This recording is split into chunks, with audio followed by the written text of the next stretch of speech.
English version, Mathematics, Class 5, Chapter 7, Number 2. So the average of 50 numbers is 38. If two numbers 45 and 55 are removed, what will the average for remaining number? Here 50 numbers average 38. So what is the total number? The sum of total number 50 numbers is 50 into 38 equal to 1900, 1900. The sum of removed number 45 plus 50 will 100.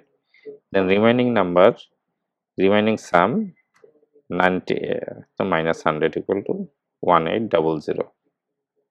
Then remaining count 50 minus 2 equal to 48. The new average 1800 divided by 48 equal to 37.5.